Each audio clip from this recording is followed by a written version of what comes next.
Program is paid for by Investors Schooling. All opinions or statements expressed on the program are solely those of Investors Schooling or their guests and do not reflect the opinions of WPHT or Odyssey.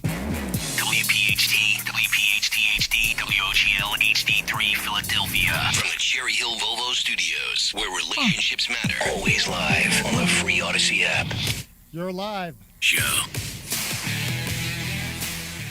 All right, everybody. Good afternoon and welcome to the Larry Steinhouse Show.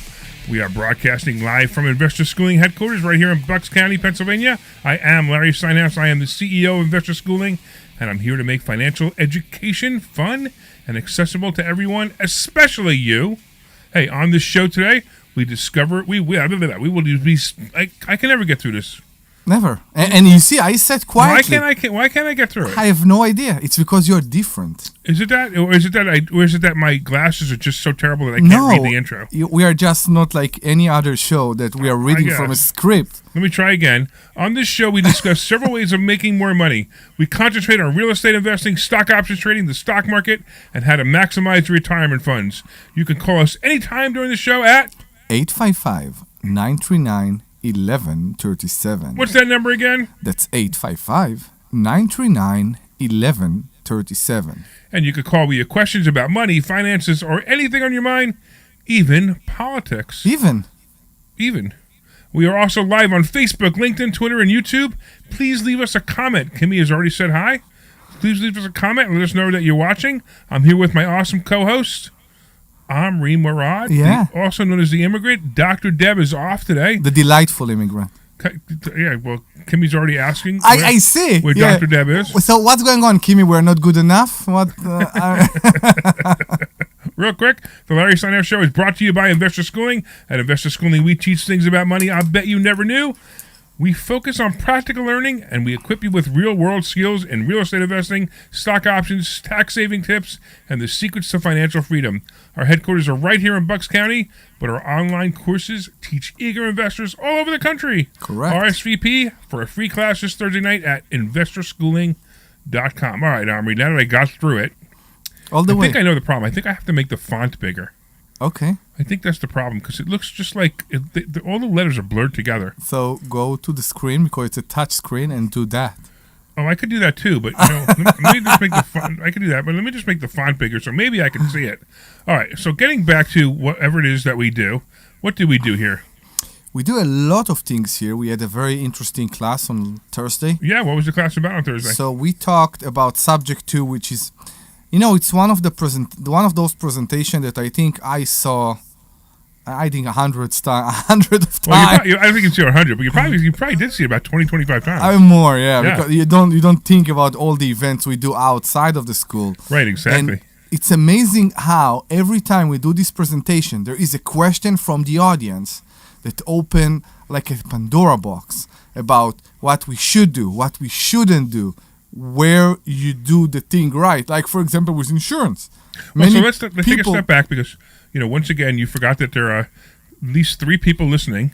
4. Maybe 4. Yeah. I think my mother's listening today, so maybe 5. Okay, good. And we need to explain to them what subject 2 really is, and then you can get into your presentation. So subject 2 is a process in which we take over people's mortgage payments and take over their house. So let's say you had a house, and let's say it was worth $100,000, for example, and you owed $110,000. But you really needed to sell this property, you needed to move, and if you sold the property in the market, it probably would cost you somewhere near $20,000, including the $10,000 extra you had to come up because you owe $110,000 and it's only worth $100,000. Plus any real estate fees or any other costs. Correct. It might cost you $20,000 to sell me the property. Well, what I'll do instead is I'll take over your mortgage payments. I'll take over the property. Property will move. The deed will move from your name to my name, and I will take over the payments. So all the people. And it's a great way. It's a great way to take over properties, especially if someone's in trouble. We can help them with that. So, good. Getting back to what you were saying. So every person who just heard you taking over the mortgage and think it's assumption. No, guys, he take over the mortgage payments. Right, just the payment. We don't assume the mortgage. Exactly. Exactly. There is no reassignment of the mortgage to you as the new owner. The mortgage stays on the previous... Well, the loan, actually, right. The loan, I'm sorry. The loan stay with the previous owner. Right. Yes. So now you were asking questions. You were saying things that you didn't learn. That every time you see this presentation, you learn something new. So we talked about, because I'm in this position right now, actually, I'm adding my new purchase, my new home, maybe we'll see how it will go, to my current policy. To your homeowner's policy. Which include my cars. Right, okay. The cars are on my name. But the house is in a trust. The house is in a trust. So you can't. So you now have to get a separate policy for your house that's in a trust. They agreed. They did. And I am a secondary. Wow. I'm an additional insured, right, as the trustee. That's fine, but are you getting a discount on the house because you have the home and auto? No. I need to see. I don't know. Yeah, that's the problem, and maybe I jumped ahead. It was with the underwriter. Here's the number one problem. Yeah. I mean, it's not a major problem. There's so many advantages that it's worth the difference. But we always tell people to buy houses in trust, and we teach people to buy houses in trust, and we teach them why to buy houses in trust. There's so many reasons. Everything from liability to Medicaid to, it just goes on and on and on. No transfer tax. Well, not necessarily. I know. It depends how you do it. However, but the one of the issues is if you have a homeowner policy and a car policy, you always see Flo coming on from the TV shows, the TV commercials, and she says you can bundle your auto insurance, right? Well, you can't bundle your insurance if your house is owned in a trust and your property is under your name and your car is owned in your name. Yeah. So it's a minor inconvenience. Maybe it costs you $200 a year more because you didn't do that. But the reality is, in the end, it's really worth it. So that's what I thought you were going. I thought you were going to that. So the agreement, what they are offering me is the trust is an additional insured. The policy is on my name as the trustee of the house. That's fine. That's what the underwriter. Yeah, you can do that. That's what the underwriter is doing. Yeah, you can do that. And it's then wrong, it will stay. but you can do it. Yeah, it will still work. It just doesn't make any sense. You're supposed to do it as the trust owns the policy. I know. And you're additional insured. But I know. I find it more and more fascinating that the insurance agents don't know what to do with this, and the underwriters don't know what to do with it. So whatever. We have this. We have this position, this problem right now. You keep kicking Debbie's microphone, and it keeps making noise. I'm sorry. So let me at least mute Debbie's microphone. Sure. So that way when you kick it again, I will cause other trouble. Yeah. So the thing is that we see this thing with renters insurance many times. Yes. That we used to have ourselves as additional insured under the renter's policy. Right. Because if a renter is causing problem not only for themselves as a liability, but also for the house, we can also be covered under them. Right. So this is a great point, actually. So if you own property and you have a tenant, you want to have the tenant have a renter's policy, and the renter's policy will have a certain amount of liability. I request a minimum of $200,000. If they have a dog, I ask them for a minimum of $500,000. And with that, I make them make me additional insured. I make the trust additional insured, and me additional insured as a trustee. So there are problems with that right now. Why? And I think there are companies like Allstate that started that. They don't cover, and it's stated in the policy. I think Peter Bedorenko, one of our students who is also an adjuster, used to talk about that.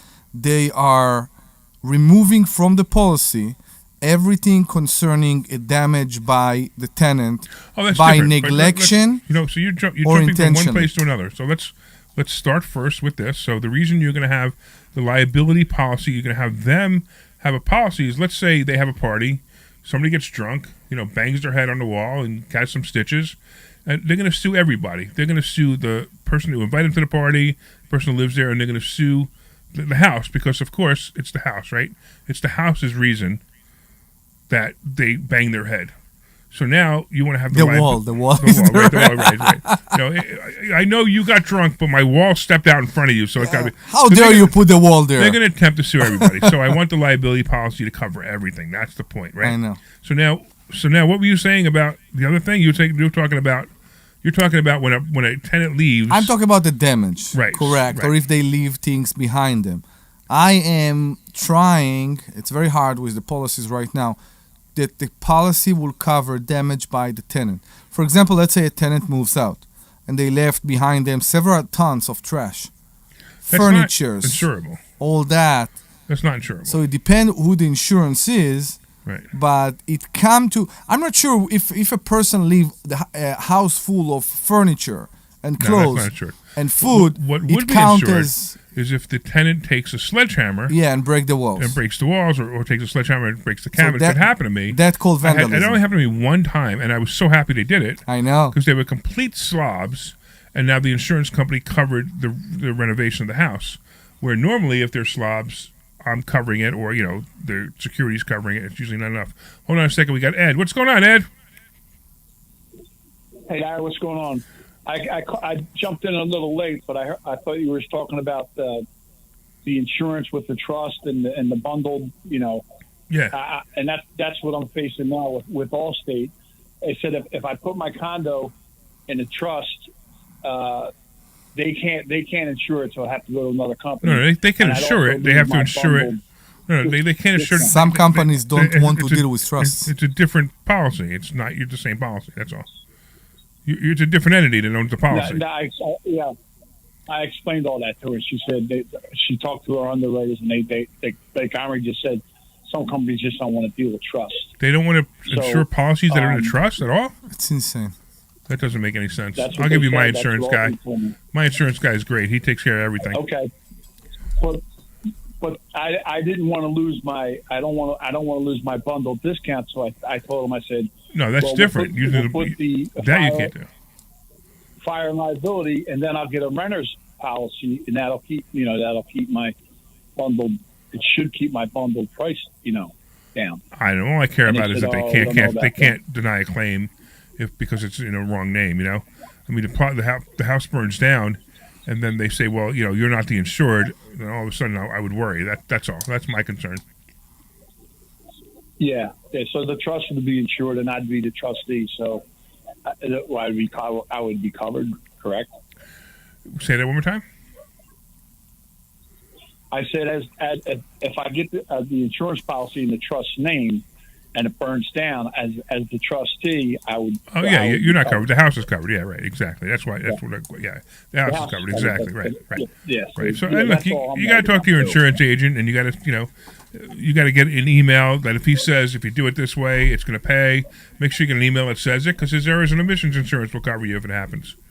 I'm at the point now where I have so many properties that it's costing me $50,000 or $60,000 a year in just insurance for policies for the properties.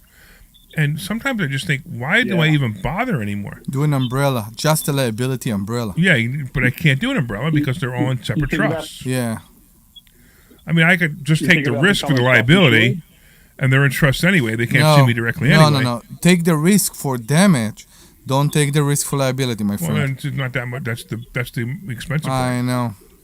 So it really doesn't matter. So I keep wondering what to do with this. I know other people who have had 100, 150 properties and canceled all the insurance. They just didn't care. They figured it's still worth it. Yeah. So Depend on the lawsuit. So they basically self-insure. yeah, they basically self-insure. Exactly. Yeah. Yeah.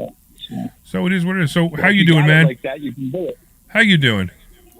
I got good news from the Temple transplant team. They said I should be on the list by September. Oh, that's fantastic, man. I'm happy to hear that. Yeah, and that's just one step closer.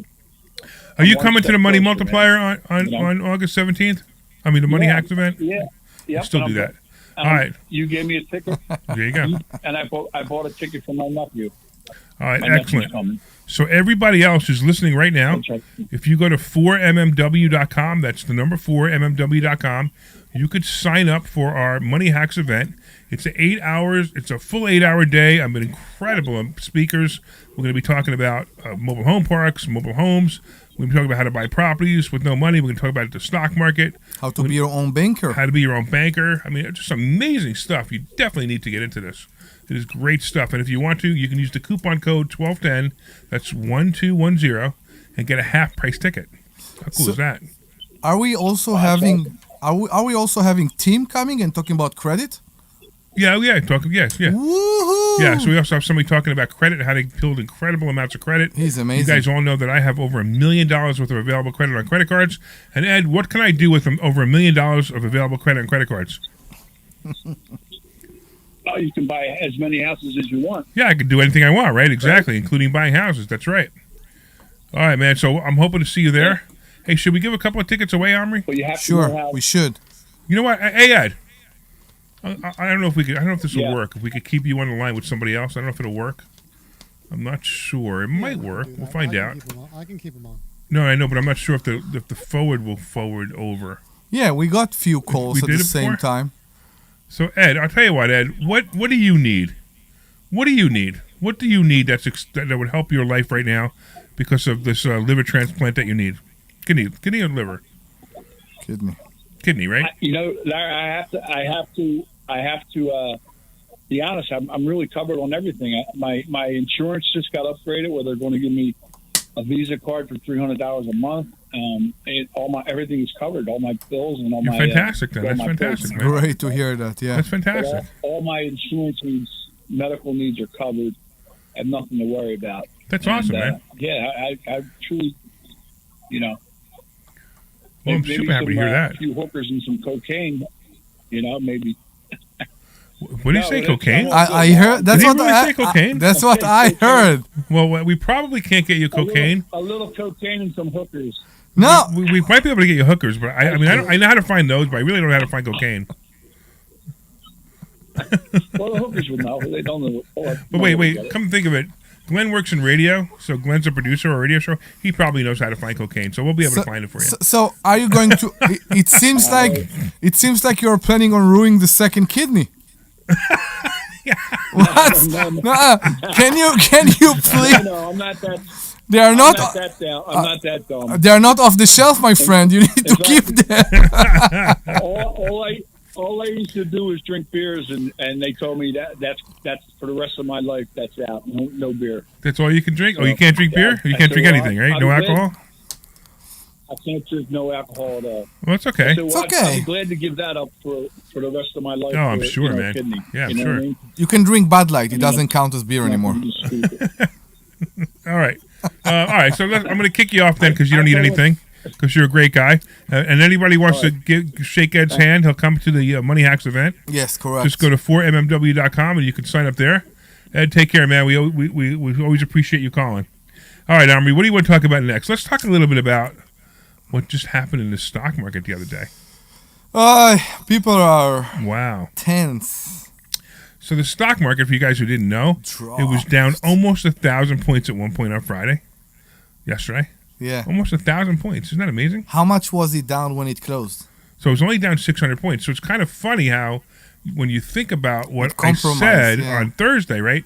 I said the stock market would come back up by the end of the day. It just went down a lot more than I thought it would. I thought it would go down 400 or 500 points and come back up and end the day, maybe minus 100. Yeah. But since it went down 900, it ended the day minus 600. But it's not as bad as it is. But hold on, before we continue this conversation, Yeah. we have Dennis in Phoenix, Arizona. I love it. Yes, Phoenix, Arizona. What's going on, Dennis? Hey, Larry. I was at your meetup Monday, and it was very interesting. Awesome, man. And you guys were talking about insurance on homes for renters. And I was, me being new, I always ask people, what do you do with homes that have pools in it? And it's a big thing right now because a kid drowned in one of the pools. That was no. Short-term This rental. wasn't one of your pools, was it? No. okay. I don't know anything. I'm just doing wholesaling. But I've always asked them, and a couple of guys that do the radios here, and I said, so what do you do? And he goes, I keep the pool, but I just put an Fence. umbrella policy on it. Yeah. Obviously, that's the answer. People have to understand if they have a pool, they shouldn't have their kids out there without having an adult with them. I mean, I don't know how to. Yeah. People get pools all the time. Yeah. If the pool didn't reach out and grab the kid and throw it in there, Yeah, it's the funny thing is this. I mean, we all know, when you're at the lake or at the ocean or anything like that at the pool, you watch your kids, but you also teach them how to, at a young age, teach them how to swim. Safety, I mean, water it's your safety, of course. obligation. Yeah, exactly. Obligation. It's your obligation. It's your duty. Right. You also have to understand that So- that insurance. So there has to be, it has to be negligence, right? So who's the negligent party? So if I had a chipped piece of concrete around my pool and the kid tripped on the concrete and fell in the pool and drowned, then I'm negligent, right? But if the kid is out there and the parents not paying attention to the kid, who's negligent? The parents are negligent. So that's the problem. That's why people need to understand that, the insurance, I mean, it's good to have. And most likely what's going to happen is the insurance company is going to pay them something just because they, good faith, they'll pay them something. But it's not going to be a lot. But at the same time, you're going to have an insurance. You're going to have insurance on a house. You're going to have an umbrella policy, and it is what it is. You have policies now? I mean, you have units now? Rentals now? No, I don't have any rentals now, but my question is this. If you're going to do that, if you're having to do an umbrella, why don't you charge the renter that umbrella policy? Keep one, you pay for one, and you charge them the other one. Well, so first of all, the tenant themselves is going to have a liability policy anyway. So they're going to have a liability policy and a contents policy. They're paying for that anyway. But you got to understand too that if you're renting, let's say you're renting it for $3,500 because it's a house with a pool, you're renting it for $3,500. There's a market for that. And if now you're going to say, but we have to add another $200 because of the umbrella policy, they may say, well, I'll go rent the house next door. That's $3,500. So you got to keep the price reasonable, and without telling them you're charging them for the umbrella, you put in the rent. Like, okay, my rent is $35.50 instead. Exactly. Yes. I don't tell my tenants how much I pay for taxes. I don't tell my tenant how much I pay for insurance, or even water. When I cover the water, I just put it in the rent and say, okay, this is how much it is. That includes taxes and insurance and maybe HOA fees, because HOA fees are a big thing because I own a lot of condos and townhouses. Those are my favorite, by the way. All right, man. Anything else going on? That's about it. Just trying to get some sub-2 deals and seller finance deals and maybe a couple wholesale. That's it. Well, I'll teach you how to do it if you go to investorschooling.com. All right. No, you don't want to do that? Yep. Well, I'm signed up Monday, so yeah. Oh, okay, cool. Mastermind. All right, cool. So you were on you were in class on Thursday, and you listened to the whole subject 2 presentation. So now you're going to come back Monday. Okay, awesome, man. I'm looking forward to seeing you on Monday then. And we will teach you how to do this. The only thing that I have a question on, since being a newbie, well, not really that new, but I noticed that, when you don't have deals, or when you're asking about some of the deals, that people will, because they don't have the time, will ghost you on some things. Why, out of every industry I've been in, I've never had ghosting done, like just not communicate. Why is it so prevalent in the real estate that I see that? I'm not sure I understand what you mean. When you say ghost, who's ghosting you?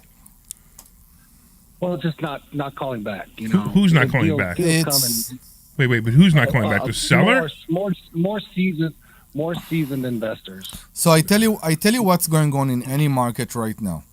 All of us, because I feel exactly what you are, and I also think it's very disrespectful, and everybody has the right to say no. The problem is, each one of us is getting 5 phone calls a day that are spam, that you answer the phone and you need to wait on the line. You're being connected and all those things, and people has less patient to all this behavior. And that's people had enough. That's why what we do here in investor schooling is so different. Larry is doing it, he always say 42 years. We just found in the office a DVD of Subject 2 that Larry made 25 years ago? How long ago? Close to 25 years ago. Exactly. 20 years ago, I think. 20 years ago. A DVD that Larry made about Subject 2 20 years ago, which is a bit more time than the person who called you to your phone and offer you to have extended warranty on your 95 Honda Civic. Yeah, but also... So people had Dennis, less... Dennis, you said real estate investors are ghosting you? Why are you calling real estate investors? What do you want from them? Just seeing what they're interested in, what are they buying. So here, okay, you're doing it wrong. You're doing it wrong, Dennis. You're doing it wrong. Do you have any properties under contract right now? I had one, but I had to cancel it because I couldn't find a buyer. Okay, so we'll teach you how to find buyers for it too. But here's the problem: if you're calling real estate investors and saying, "Hey, I might sort of have a property when I might sort of get one, would you might sort of want to buy it?" Nobody cares. You call up somebody, you go, hey, I got a property worth $100,000 that I sold to you for $50,000 right now. Every single person's not only going to answer the phone, but they're going to give you the $50,000 in 5 minutes. You get it? Yeah, I get it. So whoever taught you wholesaling, if you even took the time to learn, if you went to YouTube, now I know what the problem is. And if you went to some of these shysters that have been doing it for the last 6 months and going, hey, I did a wholesale deal once and now I'm going to teach it. I mean, come on, it's ridiculous. I did $1.1 million worth of wholesale fees in 2 years. Wholesale fees in 2 years. So I made a lot of money wholesaling because I know how to do it, right? And if you want to learn how to do it, we'll teach you how to do it at Investor Schooling. But you need to understand it's work. It's not just, I might sort of kind of want to do this and might. Everybody makes that mistake. They're like, wholesaling it's not easy. It's not hard. It's not even easy. wholesaling. I know, that's all. No, I'm not going to get into that. But it's not hard. It's just you have to do the work. What do you do for work, Dennis? Yeah. Right now, I'll spend probably 6 hours on the phone looking at properties and calling agents. Okay, so that's the other mistake you're making. You can't wholesale a property from an agent. If you're calling agents to get properties under contract, the property's already advertised to hundreds of people that you don't even know. Why would an agent listing a house for $100,000 say, "Okay, Dennis, I'll sell it to you for $50 because I know that I can get $100 from somebody else, but I'm going to sell it to you for $50." Why would they do that? They usually wouldn't unless it's 90 days and they're desperate. They're not desperate enough to sell it for that cheap. And if they are, that means that it's priced too high, and that means you can't sell it. So what are you going to get it for? If it's listed for $100 and it's 90 days on the market, how much do you think you're going to get it for? If it's $100,000? Yeah. Well, if it was $100,000, I have to be at zero right now in Phoenix to make any money. You have to have $100,000. What do you mean? At least in gap to make money. $100,000 a gap. You honestly, Dennis? I'm not sure I understand. Where did you learn wholesaling from? Because you have no clue. I learned it from a guy that does astro flipping. Yeah. Okay. So tell Mr. Astro Flipper that to refund all the green that you gave him, because he's absolutely out of his mind. You know what the average wholesale fee is? It's around $7,000 to $10,000. Yep. So how are you going to make? Why do you think you should make $100,000?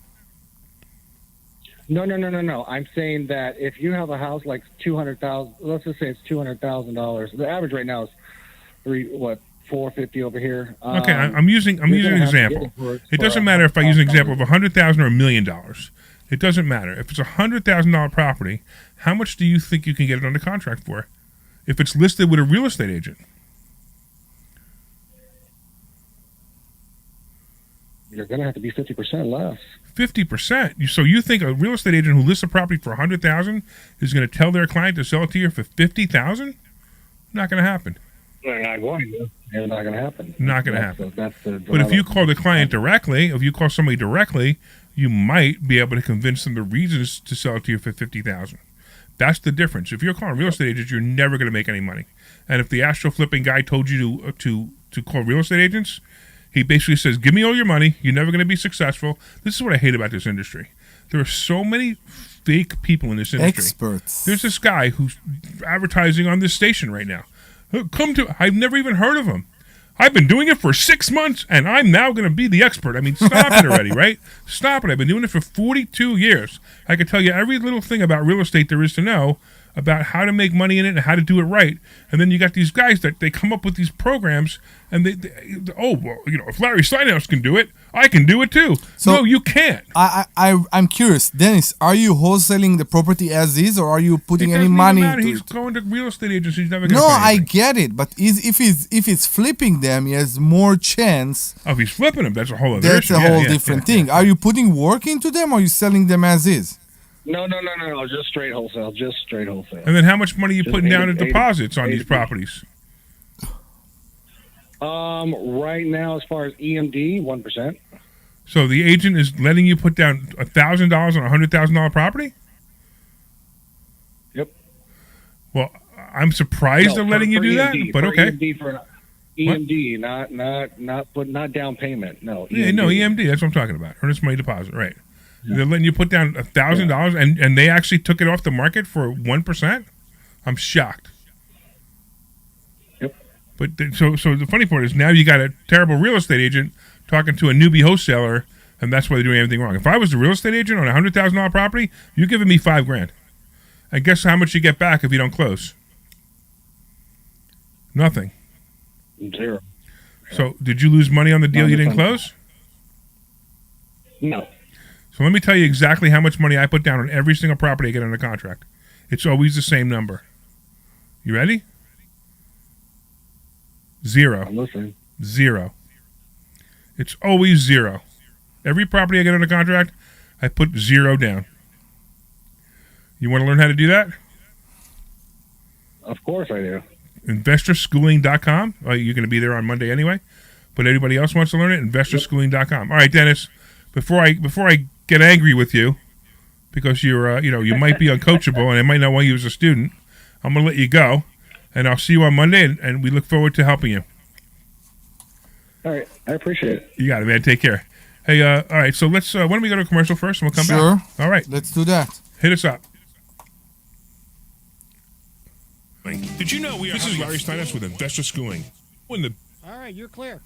properties is, it's now. It's always now. You just need to learn how to buy them correctly. Go to investorschooling.com and sign up for a complimentary class this Thursday night and learn how to buy investment properties and make money every time. That's right. That's what we teach. We teach how to buy investment properties and make money every time. Go to investorschooling.com and RSVP right now. Take a class this Thursday night at 7 o'clock. That's investorschooling.com. This is Larry Steinhouse of Investor Schooling. Did you know we are having a full one-day event on August 17th? It's called the Money Hacks event. You want to come to this event and you will learn how to become your own bank, how to invest in real estate without any money. You will learn the stock market and you will learn how to build credit for cash-flowing assets, and so much more. It's a full day packed with information. Use the code 1210, that's 1210, to get a 50% discount on the ticket. Go to 4mmw.com, that's 4mmw.com, and register today. This is Larry Steinhouse with Investor Schooling. Are you ready for retirement? Have you prepared everything you need? Well, in Investor Schooling, we will teach you ways to better prepare for your retirement using real estate and the stock market. But you need to learn how to do it right, and that's what we teach. At Investor Schooling, we sell nothing but education. All right, I can give you another 30. I can give you another minute. Yeah, another 30 is fine. All right. Thursday's class at 7 o'clock. Go to investorschooling.com. That's investorschooling.com. Omri, make sure you stay close to your mic because Okay. A couple of times you were drifting out. Sure. Of hearing about the recession that's coming. Are you prepared for it? Well, listen, at investorschooling.com, we're going to teach you ways to prepare for the recession that you didn't even know existed. We're going to teach you strategies on how to use real estate. We're going to teach you strategies how to use the stock market properly. That's right, you can even make money in the stock market when the stock market goes down. Hey, go to investorschooling.com and register for a free class this Thursday night, and you will learn all of these techniques. Go to investorschooling.com right now, RSVP for this Thursday. We'll see you there. This program is paid for. Coming back. All right.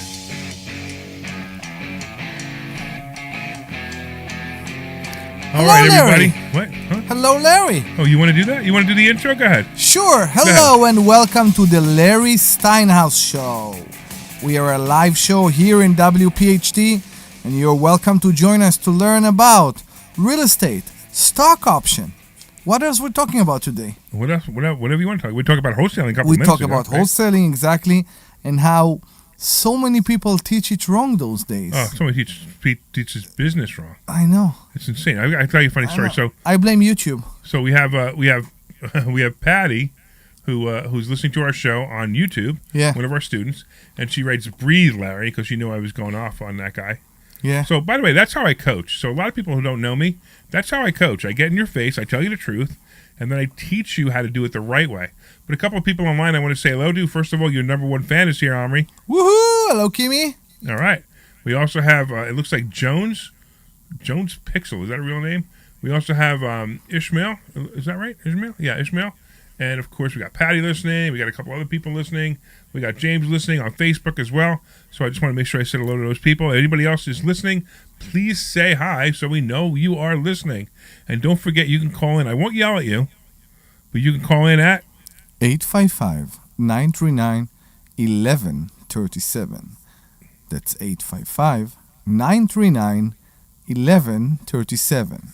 Yes, Tommy, it's 855-939-1137. Again, 855-939-1137. Don't you think it's crazy that people come to me and said, "Hey, you're the 1137," and I said, "Okay, what's the number?" And nobody knows the number. Yeah, right. They don't know the number. So people come in. They come in and they they get introduced to me and Omri and Debbie. And it's funny. We say this all the time that when you listen to the show, you actually see that we are exactly the same on the show as we are That's who in we person. are. It's just very funny. I know. Matter of fact, if somebody took a camera and followed us around, it would be an awesome reality show. I know. I It's agree. hysterical. Some of the things that we do. Anyway, so people come in. They come in like hell, and they see Omri back there running the electronic board, and they say, "Omri, I know the phone number," and they go 215, and you're like, "No, it's not 215, right?" Kimmy's mad because you only said the phone number 3 times. Okay, I can do it again. Go ahead. I did 4. I know 4. 855-939-1137. Okay, what do you want to... I am so refraining from the joke that I could make that Kimmy said she needed 7 times, and you only said it 4. She say that because you say that. I know, because there I was a understand, person... but there's such a Howard Stern line in there that I just I just don't want to cross it over. So Don't. So everybody else who gets it, Your beeper is on? my Yeah? what are you trying to say? The beeper. What beeper? The beeper in the computer that do beep. No. That's not. No. It's just she basically I'm saying she needed more time. Okay. That's all. Is that okay, Glenn? Did I say that right? Are we still on the air? I think we lost Glenn. It could be. I really do. I think we lost Glenn. I think Glenn is he's like he doesn't want to listen to the show today. Yeah. Either that or he went to the bathroom. I'm not sure which. Could be. I'm taking calls. Oh, you are? Okay, fine. Well, we look forward to you taking your calls and putting them on the We've got Art in Newfield if you want. Okay. Art in Newfield. Let's put Art on. What's going on, Art? Thanks for taking my call. Hello? Hey, Yes. can you hear us? Yeah, I followed all the instructions. I turned off my radio, and I'm listening just on the phone. Awesome. Good. Here's my point. It's a very minor one, but I'd like to hear your thoughts on it. I see how you approach the real estate market. A few years ago, we had the PPP money, let's call it, that went out there. Not the $1,400 that came in the mail, but the other money that circulated in businesses and so forth. For people... There was more than the normal amount of fraud associated with that. Would you agree? No. Fraud. Let's just say you agree. I don't know if I agree or disagree, but I understand the question. All right, so let's just say that a lot of money got paid out not for the purpose that it was designed for, which was to keep your employees working until the pandemic was over or whatever. Right. There were, let's take, for example, law firms that received huge sums of money, and they really didn't have any employees. But as far as real estate, when I look at properties that are at a premium and there's no real reason in the marketplace for it to be a premium, it's because there's still this glut of PPP money, loan forgiveness money, that's pushing things up because they want to get a step away from having this cash available. So that money is driving real estate up, and those properties sell relatively quickly. And I've seen it. So hold on a second. So Dennis, all right, you're making a whole lot of noise, and I'm not sure what that noise is. Whether you're moving your phone or you're on your speakerphone, I'm not sure. But it's gotten really, really noisy. So I'm not sure if we continue this. But can you make it less noisy? No, it's the highway. Oh, so okay. So you can't take it off speaker and just hold the phone and drive illegally? No. All right. No, I'll tell you what I'm doing. Here, try this right here. I'll sit back in the car. That's better. I was standing up looking at something. How about that? That is better. That's probably better. Right, it was the wind and it was the traffic. Yeah, okay. But anyway, so that's what's going on. That's the level of detail I'm comfortable going into. If you go, for example, if you have a friend that's an accountant, not necessarily your accountant, or know somebody who's an accountant, I mentioned to them that in my business, I didn't take any PPP money, and there's no loan to forgive. I thought I'll be just fine. And he said the prudent thing to do was to take the money. Everybody knew the loans were going to be forgiven. So it's just. All right. So something to did you chew have on, employees? but yeah, but I wasn't going to manufacture any. No. That's what was Did not. you have employees? If you had employees and you kept your doors open during that period of time, you were entitled to the PPP money. That was what the government said. The government said, "Hey, we're going to shut down the world for some ridiculous scamdemic, and we're going to pay you to do it." So that's what that was it. But I'm not in, for example, the landscaping business. So let's say I was in the landscaping business and I had 3 guys who worked for me, and then suddenly I had 20 guys that worked for me, and of questionable identification and so forth, and I received huge sums of money Right. that were easy to chart because that was on the internet, and then they forgave the loans. Right. They said they were going to forgive the don't loans. have- That was actually before you even applied. They told you they were going to forgive the loans. If you had so I'm trying to figure out: are you bitter that you didn't take them, or are you bitter that somebody else took them, or are you bitter that the real estate market is inflated because people took them? Well, it's wrong to assume that I'm bitter, as I'm not bitter. But Okay. I'm just pointing out that I won't buy real estate until that money that has falsely inflated the price of many things is out of the equation. That money is still floating around, and I was wondering what your point of view is, because the prices are high, but they're not organically high. They're inflated from guys that are trying to get rid of money. Where are you I'll from? tell you a good example would be Trump's properties in Florida that he sold to Putin through intermediaries and oligarchs and stuff like that. It was just a way to get rid of money. They had to get rid of money. Look, here's the deal: if you buy an investment property and the tenants pay for it, then buy it. Then it's a good deal. If not, don't do it. We teach you how to evaluate properties at Investor Schooling, and if you're only evaluating them on the price of the property, you're never going to buy a property because properties are always high. And you know when the best time to buy properties is?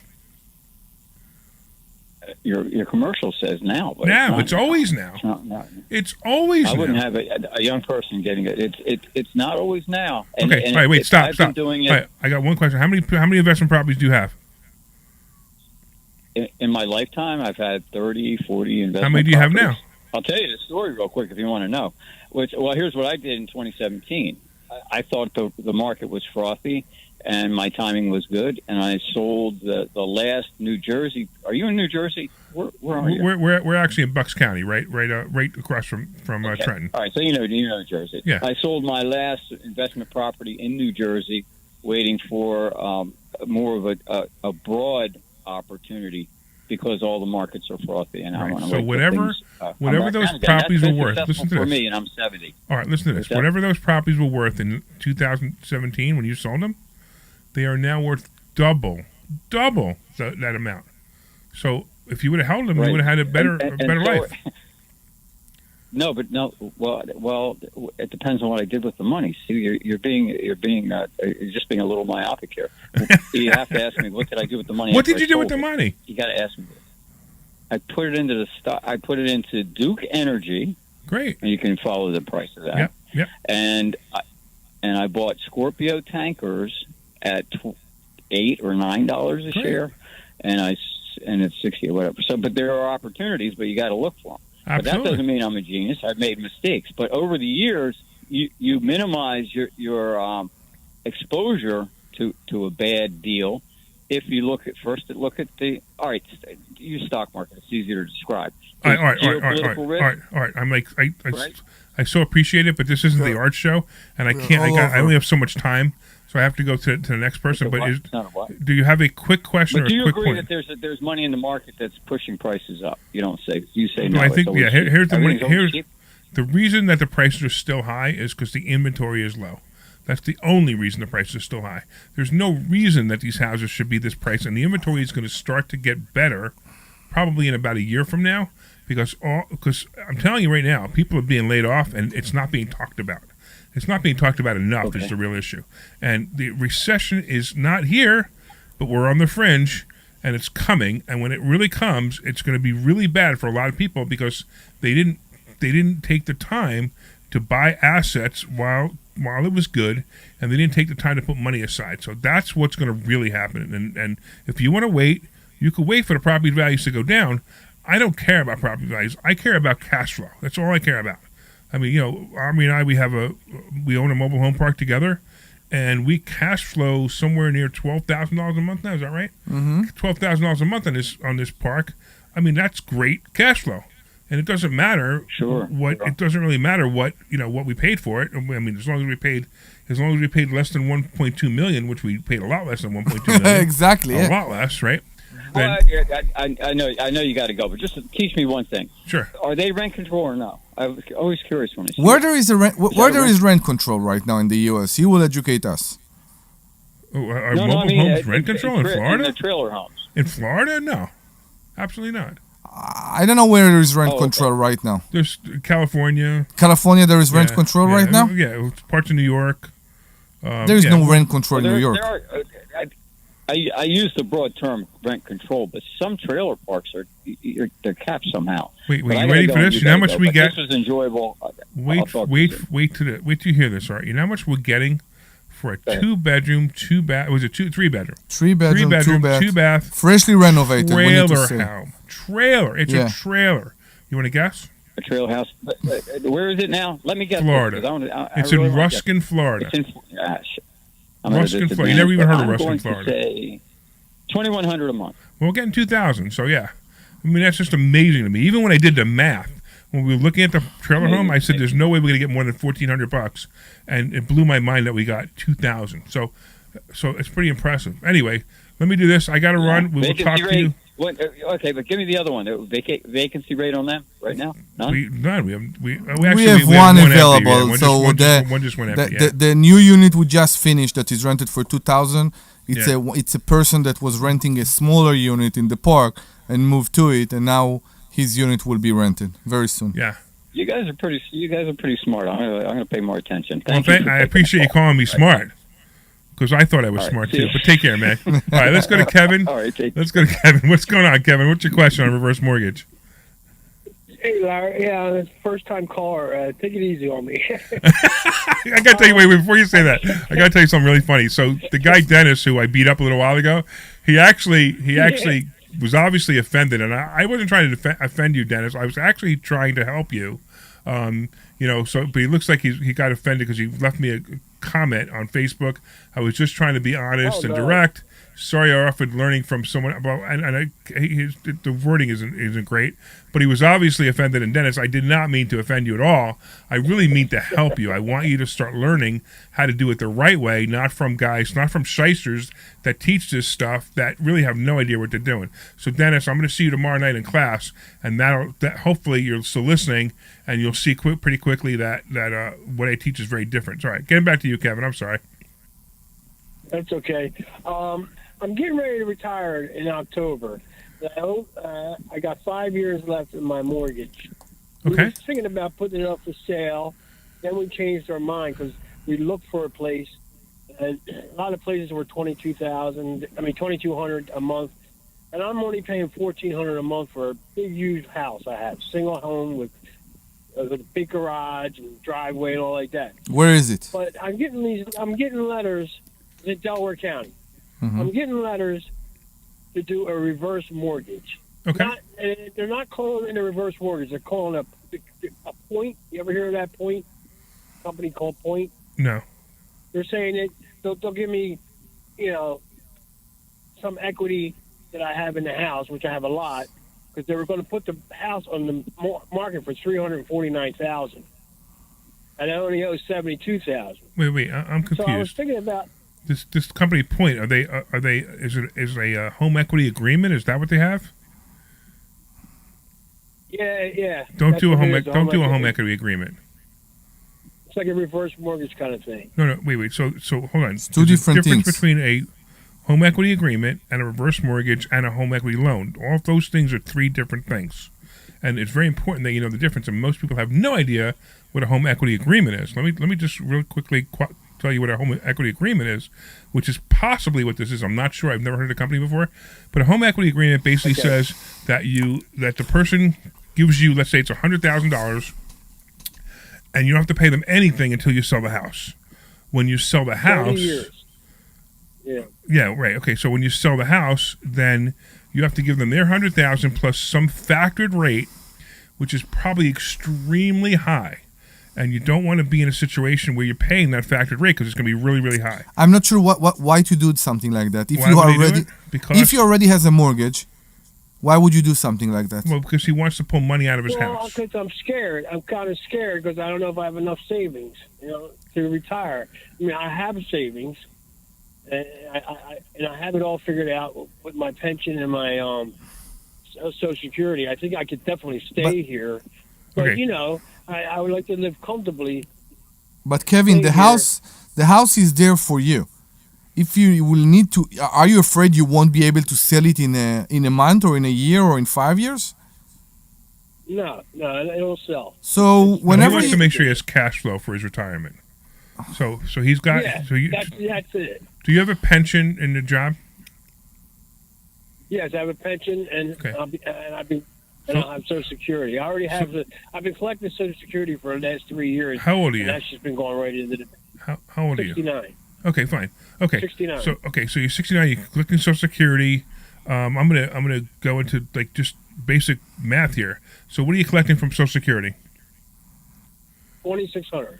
Okay, and then what are you collecting from your pension if you retire? How much do you get from your pension? 1,300. So 26. So now you got 3,900, right? Then you've got, Right. and then you have any money anywhere? Any other money anywhere? I got cash. I got like 50 grand. Okay, so you got 50 grand. 50 grand's not going to last long. It's kind of like just chump change to keep in the account in case something bad happens. So you're making almost $4,000 a month, and with cost of living that'll happen anyway. So, and you're paying $1,500 a month for your house, correct? 1,400. Okay, so the question I have for you is the house that you have right now. Do you enjoy it? Do you like it? Yes. All right. You're not going on 10 vacations a year with that kind of money, but assuming do you have a car loan? No, I paid off my car loan, and I put a brand new bathroom in my house too. Okay, so it sounds like you can afford to stay where you are. It's just not you're just not going to be living an incredible like a super luscious luxury lifestyle, but you can certainly afford where you are. So, and if you like your house and you can afford where you are, my suggestion is stay there. Don't take any money out of your house yet. agreed. Just enjoy what you have, and it's fine. My guess is you haven't, you've never lived a lavish lifestyle anyway, so it's not like you're missing anything. No. You know what I mean? So I would continue doing the same lifestyle you're living now. If you want to come to investor schooling and learn something more, maybe I wouldn't take all of your $50,000, but part of it to just learn how to do stock options. You might make an extra 10 or 20,000 a year, not off 10,000, but you might make an extra 10 or 20% a year off of your money and teach you how to do that. That's fine. We could do that, but there's not a whole lot there. But my suggestion is not to do a reverse mortgage, not to do a home equity agreement. I think it's just going to hurt you in the end. Okay. All right. Thank you, sir. You got it, man. Thank and you. Stop by anytime. Matter of fact, why don't you, here? You know what? Hold on. Don't go away. You want a free ticket to the Money Hacks event? When is it? It's on August 17th in 2 weeks. August 17th. It's a full day event. You want to come? Where is it at? It's in Bucks County. Because I'm in Delaware County. I know, you're in I don't Delco. think that's far from. No, Yeah. You certainly can drive an hour to get here, right? Oh yeah. All right, Yeah. cool. What time? What time the event it is? starts at 8:30 in the morning and it goes till about 6 at night, and we'll even buy you lunch. Oh, okay. All right. So hold on. Oh.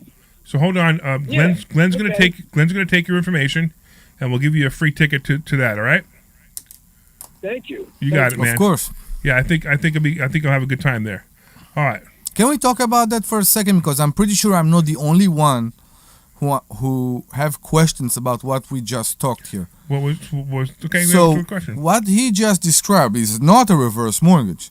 They're buying. I'm not sure. Okay. It might be a home equity agreement because that's like the new thing now, and he didn't really know what it said, but I got the impression it's probably a home equity agreement. So if you are if you do have a mortgage right now, Mhm. and you have an agreement with a new company that I guess it's not a bank, They put themselves as second position. They put themselves in second position, exactly, and they will prevent you from getting a third position.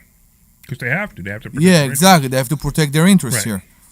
I understand. And they will give you up to 100% of the value of the house minus the mortgage? Probably not 100%. Yeah? Probably some factor, maybe 70 or 80% of the difference. But it's guaranteed underwriting. In other words, it doesn't matter what your credit is. It doesn't matter what it doesn't matter. It's only based on the house, the value of the house. It's based on the value of the house. And what they're basically doing is, and it probably won't, I'm going to say it probably won't even be 70 or 80%. It'll have to be lower because they need to understand that, every year they're adding, let's say it's 10%, right? So let's say they give you 100,000. First year you owe them 110. Then after that you owe them 122. Yeah. Then you owe them 134, I guess would be the number. So the first mortgage stay in place. That's why it's not a reverse mortgage. Right. Well, okay. It's not a reverse mortgage because reverse mortgage is a completely different animal. Yeah. Reverse mortgage pays you every month. It pays you. Okay. Can you explain that? Okay. So reverse mortgage. What do we got? We got have time to do this. I got just enough time probably. Okay. So reverse mortgage is basically something where the mortgage company or the reverse mortgage company, what they do is they take a certain amount they take your value of your house and they make you a payment every month so you can live off it. This is great for people who have really done, they have no other way, but they have a house that has no money, that they own nothing on in most cases. They own nothing on it, and it's a way for them to live off of their house. The only problem is it depletes all the equity in the house the longer they live. So they're not going to be able to leave the house to anybody. But in some cases, that's not so bad. So in the end, this company take the house. They don't take the house until you die. Right? They can't take the house until you die. But if you die early, then you owe them a certain amount of money, and the people who your heirs have to pay that money back in order to keep the house or in order to sell the house. Including an interest, of course. Well, no, there's an interest factor. Yeah. All right. Let me do this because we got about 30 seconds left for this half of the show. Mm-hmm. So I really want to say something real quick. I want to thank all the listeners. We're going to be back after the break, but I want to thank all the listeners who listened to the first half of the show. Of course, I want to thank the sweet Glenn Page for being such a great producer. And, of course, if you want to go to investorschooling.com, you can learn about everything we teach. And I'm telling you right now, we teach a lot of good stuff. If you're listening to the show today, we covered all kinds of cool stuff. So you want to go to investorschooling.com. That's investorschooling.com, and we will give you a complimentary class this Thursday, and you will learn so much. So if you're hanging around for the next hour, enjoy. You're clear. Thank you. Right. I always have to remember that we have to end the show and then start the show again. I know, yeah. WPHT HD, WOGL HD3 Philadelphia. From the Cherry Hill Volvo Studios, where relationships matter. Always live on the free Odyssey app. This is Talk Radio 1210, WPHT. With NJ Diet, you can lose 20 to 40 plus pounds in only 40 days. They have customers that have lost 37 pounds, 100 pounds, and over 120 pounds, and they've kept it off. You'll have more energy, and you'll probably see better lab results. NJ Dye uses your hair, so... Larry, I'll send that info to Dr. Deb. Yeah, definitely. Because, she'll take care of it. I won't, because I'm lazy that way. Ticket for that guy or two? You give him 2. It's fine. It doesn't matter. Whatever he wants. Well, it doesn't matter to me. Doesn't matter to me either, as long as he shows up. You should show up, too, Oh, wait, you have to do our show. What day is it? It's August 17th. It's a Saturday. Oh, yeah, I got to be here. And we will be doing the show, too. Depend on, like, GA. Well, we can get someone else to do the show. No, I'd rather you do the show. It's more fun. I have no idea. Well, I may be going on a leave of absence. No. Have you seen that? Because, dude, my dad's sick. Oh, yeah. Yeah. So. You saw that? But like I said. You saw what it say? Yeah. If I bang okay. that's why. Yeah, I got you. Only I find it funny? Accurate psychics are available. What are you finding funny? He's got a cup that says Bimbo Bakeries. He doesn't understand that Bimbo Bakeries is the last name of the guy. Yeah, I get it. Bakery. I get it. I still, if it's my last name, I wouldn't put it on a cup. The guy's name is Bimbo? Yeah, the guy's last name is Bimbo. He owns a bakery. Bimbo. He's actually a Summer is what here. do they call that? Guys who live in Lancaster. He's actually Amish. Beach trips. And yeah, you guessed He makes round shape mountain-shaped cakes with tips. Get the local news you need, no matter You're what you're up killing to, me. with the free Odyssey app, and never miss. All right, you're coming back in 30, 40, 100. Of course you can hear us, Kimmy. We are still on the air. That's AUDACY. All right. Good afternoon and welcome back to. You're not back. You're not back. Oh, I'm not back. Yeah, exactly. I didn't turn your mic up, so don't worry. This program is paid for by Investors Schooling. All opinions or statements expressed He on the didn't program say are solely on. those of Investors Schooling or their guests and do not reflect the opinion. All right, get ready. All right. Get ready. I'll tell you. HD3 Philadelphia. From the Cherry Hill Volvo Studios, where relationships matter. Always live on the free Odyssey app. You're hot. I know, show. Now. All right. Wait, do you mind if I do the intro? But now. Can I do it now? Okay. I know. So you guys, if you guys were listening online, you heard me do. I thought he started the music, and I started doing the intro, and then he stopped me. So But anyway, all right. Good afternoon. Welcome back to the Larry Steinhouse Show. This is the second hour, and we're broadcasting live from Investor Schooling headquarters right here in Bucks County, Pennsylvania. I am Larry Steinhouse. I am the CEO of Investor Schooling, and I'm here to make financial education fun and accessible to everyone, especially you. On this show, we discuss several ways of making more money. We concentrate on real estate investing, stock options trading, the stock market, and how to maximize your retirement funds. Hey, you can call us anytime during the show at 855-939-1137. That's 855-939-1137. And you can call us with your questions about money, finances, or anything on your mind, even politics. We are also live on Facebook, LinkedIn, Twitter, and YouTube.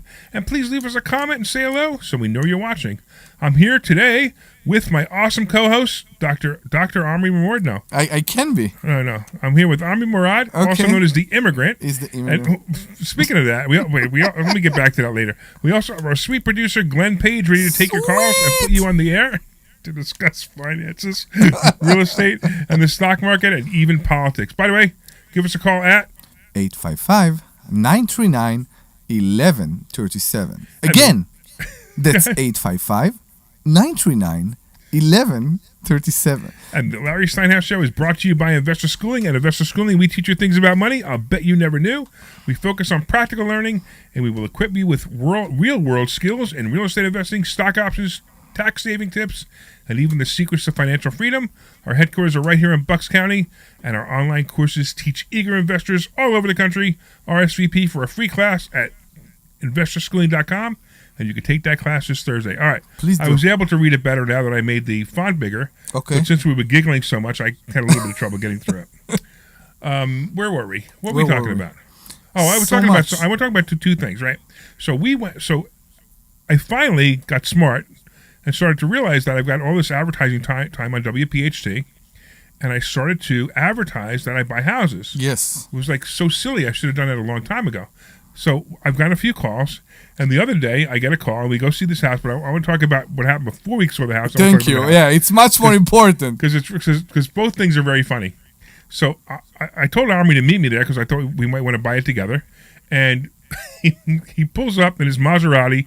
He pulls up on the sidewalk next to the drive, whatever. No. Sidewalk. Wait, let's start from the beginning.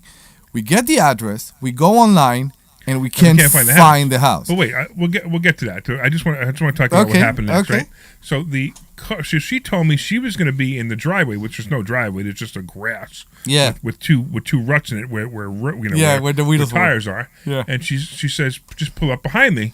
So I pull up behind me. Meanwhile, Omri's in the Maserati over there waiting for me to get there. And I literally open the door, and they open their door, and they say, "Hi, Larry, where's the immigrant?" So I go, "The immigrant's right there in the car." And they were cracking up because they didn't expect you to be in the car I know. So that was kind of funny. So let's talk about this house now, right? So this house was bad. It was bad, right? And we saw it from the beginning how bad it is. It was covered in weeds and trees and brush, and like you didn't even know there was a house there. No, you didn't. And we had to move weeds and bushes around just to get to the front door. We got to the front door, and when we opened the front door, there was garbage everywhere. I mean, it was rough, and Omri is the kind of guy who, Like, it doesn't matter. He'll go in there. He'll do what he has to do. Where I'm the kind of guy, like, I'm not going in here. So I'm standing at the door, and Omri just moves a little bit in front of me and goes. I'm like, go. Let me go in. And move. Let me go in he because steps in and he's like, I can't go anymore. It was so bad. His skin was crawling. Something was going on there. I don't know if the fact that nobody opened this door in 300 years or 300 years. No, I'm kidding. You right, get. It's right. just that something was. I started to itch immediately, and there was a plate there with cat food that was from 1875. Yeah, or right. It was something like pretty that. gross. All It kind was of stuff. gross. And there were ants everywhere. And it was really bad. I started to scratch all over me. Right. Something was intense there. I know. And I'm thinking, if Omri feels that way, I got to get out of here. No, I know. Because I know. That kind of stuff just freaks me out. The fact that this house was in this condition for so long amazes me. Yeah, it's really rough. It's rough. It's a typical situation where there was obviously an older person living there for a while, and the kids said get out, and they didn't leave, and it got worse and worse and worse until finally the person actually dies, and now the kids are left with the problem, and they got to figure out what to do with this house. They inherited it, and meanwhile there's stuff in there that they want. It's like the whole thing. It's really rough, and I see this a lot. We go out and see houses like this a lot where people. Again, it's an older person who's been living there their whole life, and they've actually become a hoarder, whether they believe they're a hoarder or not. And the next thing you know, it's a big mess, and they don't know how to leave. And we gotta, with the help of their family, we convince them to sell the house and move on. And it's funny because most of those people, they're so scared to move, but when they finally move, they just feel so much better. Of course. Because everything's gone. It's no problem. The last hoarder house I bought. You're so afraid of doing this step. The last hoarder house I bought, she thanked me about a month after. Jersey, right? What? The one in Jersey. Was it? No, that wasn't a hoarder house. That was something else. But it was actually in Hatboro. She thanked me because she was able to get back on with her life. So if you're a hoarder, give me a call. I'll buy your house and move on. Don't get hung up. And by the way, the phone number is the same. It's actually 855-939-1137. Right. So I use the same phone number. You know why I use the same phone number? Because it's going to your phone because number. you sound so good when you say it. Ooh. That's really? why. That's right. Okay. All right. So if you have any questions about anything, we were talking about some things earlier. We were talking about reverse mortgages. Yeah, it's amazing that we are still learning. I was pretty sure reverse mortgage is when you are like recycling for the mortgage, but when you do it again, I didn't know. Okay. I was pretty sure it's more like recycling. Apparently, it's completely not. No, it's basically the mortgage company pays you. Yeah. And then they use some factor to pay you, and then at the end of your life, you owe a certain amount of money, or to the mortgage company. Most of the time, and it's funny because I shouldn't say most of the time, but I have a lot of people calling me up and they're saying, "Hey, what do I do? My mother had a reverse mortgage. She passed away. The house is worth $350, and we owe $400,000. What do we do?" So then we have to go to a short sale. We can try to figure it out sometimes, or sometimes it works the other way, or they can't get a mortgage and they can't fix it. So. But it's not your problem. It's the problem of the company who gave the reverse mortgage. That's correct. So they take the house. But they can't clear the estate. So they're trying to clear the estate. What do you mean the estate? Only the house? The house and maybe whatever else they have or whatever responsibilities they have to clear the estate. I get it. So it becomes a hassle more than. You're right. I mean, the best thing they do is just, I go here, take the house. We don't care. So I was pretty sure it's a solution for people who wants to live respectably and they don't care what will happen to the house after they die. So here's what happens a lot, especially in this country, which, by the way, it happens in this country, and it's still better in this country than it is in other countries, where somebody, they hit 70, they hit 75, and they've never saved any money. They have no pension. They have minimal Social Security, maybe $1,000 a month in Social Security. But they were able to buy a house sometime a long time ago, and they paid it off a long time ago, and maybe the house is worth $350,000, like in the example before the break. The house worth $350,000, and now they could sell the house, but they don't want to sell the house because if they sell the house, then they have no place to live. They have to go find an apartment or move in with their kids. Yeah. So they say, hey, listen, I want to live here, but now the taxes are $12,000 a year, and they're getting $1,000 from Social Security. They could barely afford the taxes. Yeah. So they have to afford the taxes, food, electric, etc. So they get the reverse mortgage. Maybe the reverse mortgage company pays them another $1,000, maybe $1,200, maybe $1,500. I don't know. And now they can live longer in that house because they have the reverse mortgage. The reverse mortgage stop paying at some point when they get to the limit, to the value. Yeah, I'm not sure what that number is. I believe there's an annuity table. Yeah. There's not an annuity table, actuarial table that they use for certain people. Yeah. And that's how they come up with the number. I'm not exactly sure because I don't sell them, but it's possible. Look at that. See, there you go, right? Already, I got somebody who wants to sell me their property. What's going on, Mike? Hi, how are you? Good, man.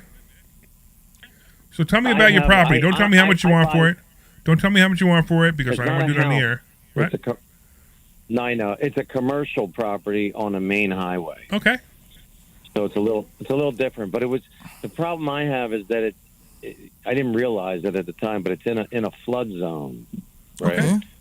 Okay. Which I believe I fixed the situation. Okay. Because I'm in the pool business and I basically poured a concrete dam, let's say, across the problem area, and other properties flood, but that one no longer does. But on the survey itself, it'll always say it's in the flood zone, so it kind of deters a lot of people.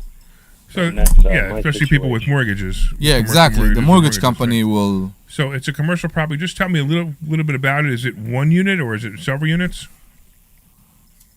No, it's one unit. It's an interesting shaped property, but it's about an acre or more, a little more. What is it used it right one now? Building, right? I gutted the building out. I redid the whole place. Great. And it looks really nice now. Are you renting it? But the township is requiring a site plan approval to rent it, so I'm not allowed to rent it out at the moment. When did you buy it? But it's minor things.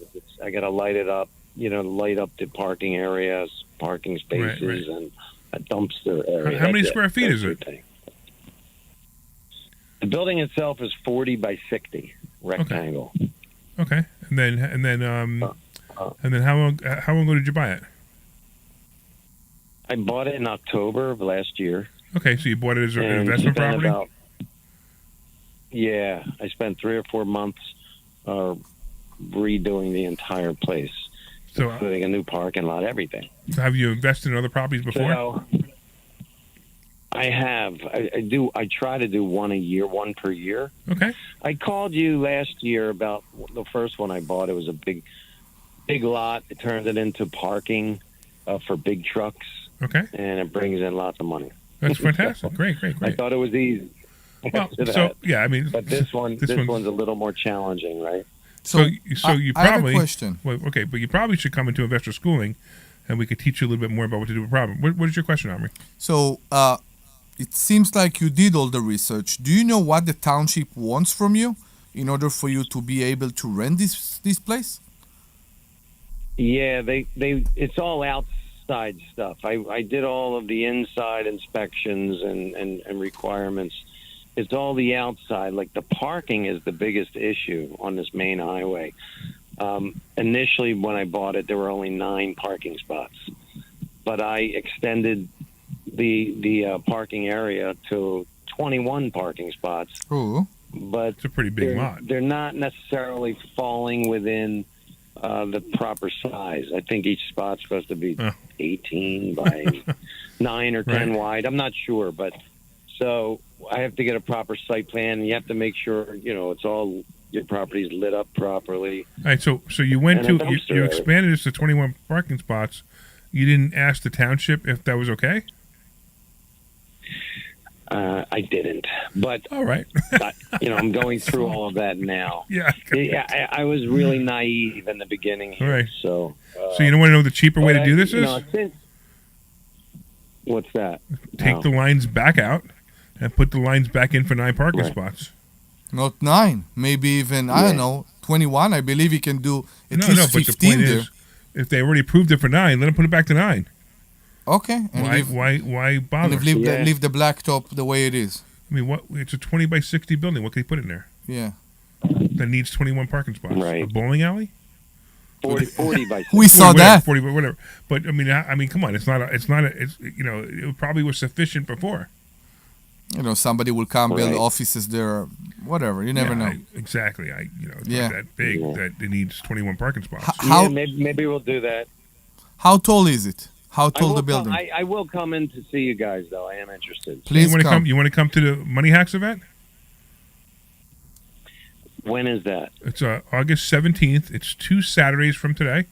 It's an all-day event. Yeah, I'll be gone that week, unfortunately, in Mexico. You're going to be in Mexico? Are you going to bring back? Are you going to bring back any immigrants?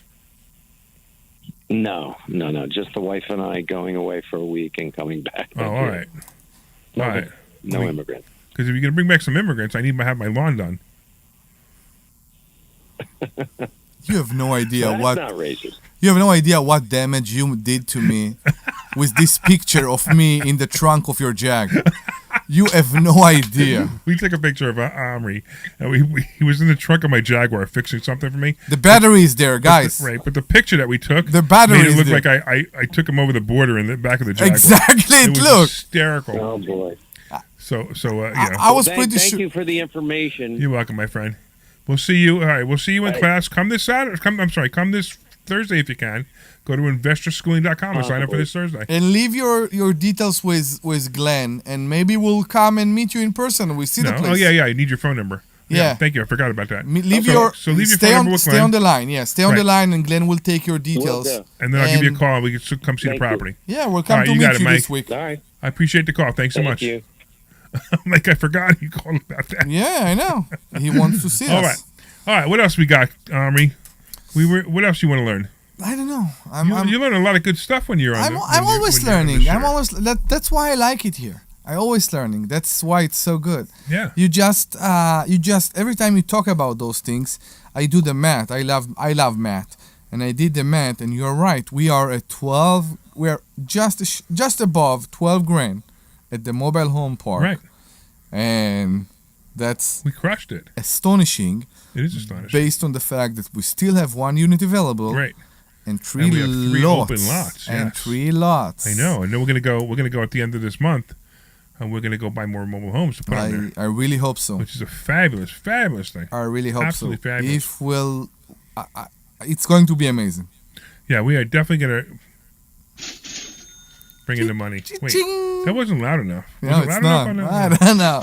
Glenn will tell us. I think it's just not loud enough in our headphones. Yeah. I think it's actually loud enough going out there though. Okay. All right, so what do you want to talk about now? I don't know. I want to talk about the stock market because I started that a little while ago and I never finished it. People were scared. So I want to talk about the fact that what? People were scared yesterday. Well, it was due. It's been a long time since we had a day like that, which is surprising that it's been that long. But it's going to continue next week. Now, we're probably not going to have another 900-point drop day. We'll probably have minus 100, minus 200, minus 300, a couple of days in a row, maybe one positive 100 day. But the reason I'm telling you right now, you know what's happening? It's all about Trump. Because the stock market, I showed it to you in class, right? You saw that big hump where right after the debate, there was a big hump of stock prices taking off. Every stock was going higher. The Dow was going higher. It was just insane, right? The S&P was higher. Everything was higher right after the debate. Why? Because everybody was like, oh, there's a shoo-in. It's a shoo-in that Trump's going to win. It's also, I saw how his social media platform went up after the debate. Right, exactly. It was insane. Right. So everybody said this is it. It's going to happen. Then you got the cackling idiot. What? The cackling idiot, Kamala Harris. Okay. Who, when Biden dropped out, the cackling idiot. You remember here, just to refresh you of what she sounds like. Oh, that's the wrong one. Hold on. Well, I hit the wrong one. Where is it? No, here it is. So, Ukraine is a country in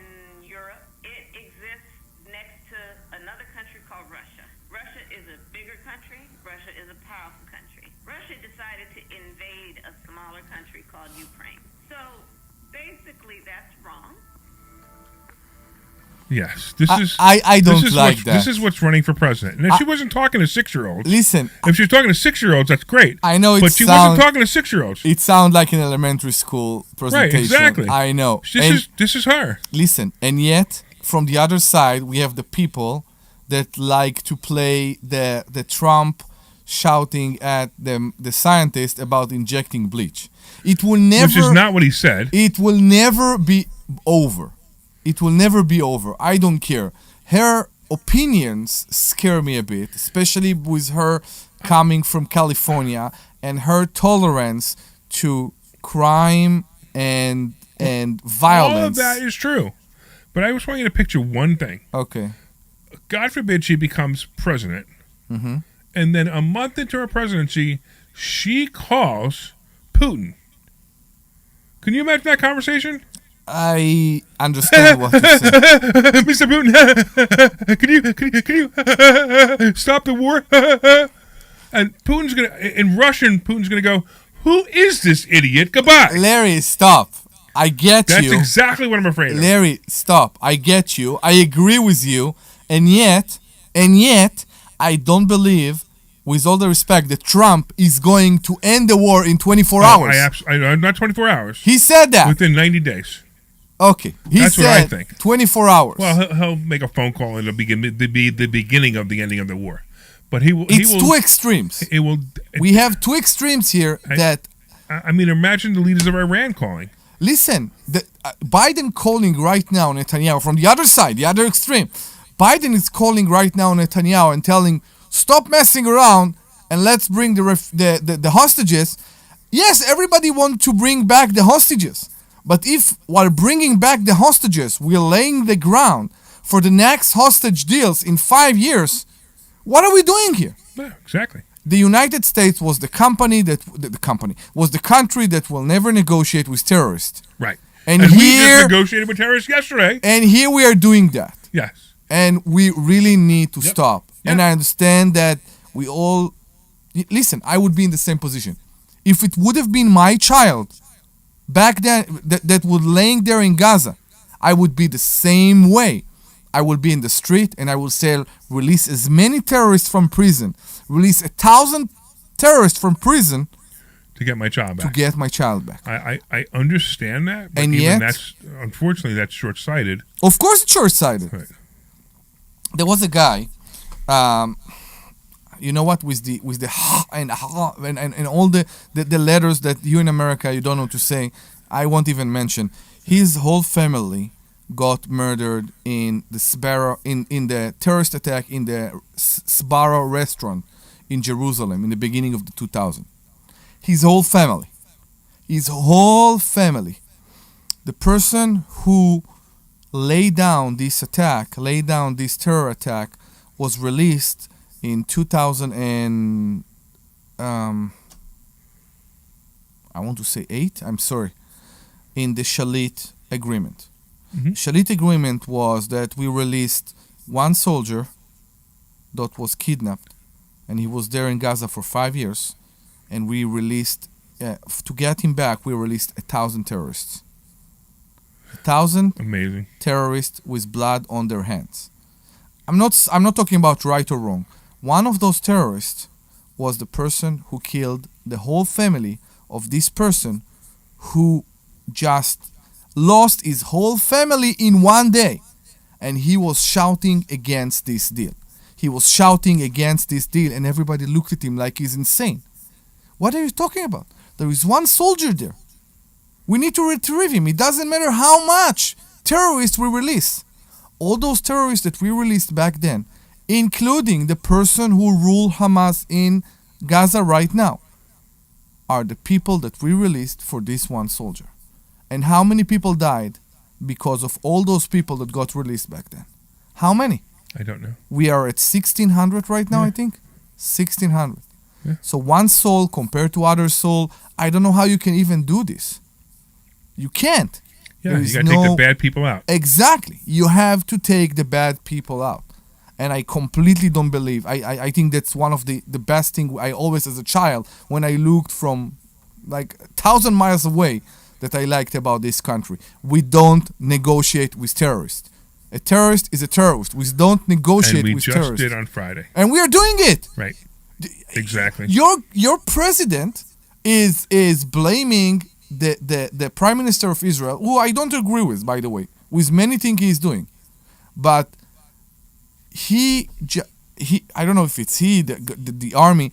We just killed a person in Lebanon who is the head of the army of Hezbollah in Lebanon. You, the United States of America, has a price over his head of $5 million. And your president is not happy when Israel is killing those terrorists. Yeah, right. I don't get that. I wonder if Biden's going to give him the $5 million. I know what. It's a good question. Yeah, really. It's a good question. Yeah. It's a tough so word. Now you understand my problem. My problem with Harris. I'm like, at least if we had somebody with some, I don't know, intelligence, even if it was a Democrat and they had a conversation with Putin or someone from Iran or Hamas terrorists, at least it would be a negotiation conversation, not just who is this idiot on the phone named Kamala Harris. I know. That's the problem. And all you Jews, I'm sorry, I'm Jewish. Omri is obviously Jewish. He's from Israel. And if you are voting for Harris, why don't you just put on your ballot, I want to destroy Israel? Just put it on your ballot. Make yourself feel better. No, I don't agree. That's the reality. With the support that this government showed Israel during those tough times, I don't think you can say that.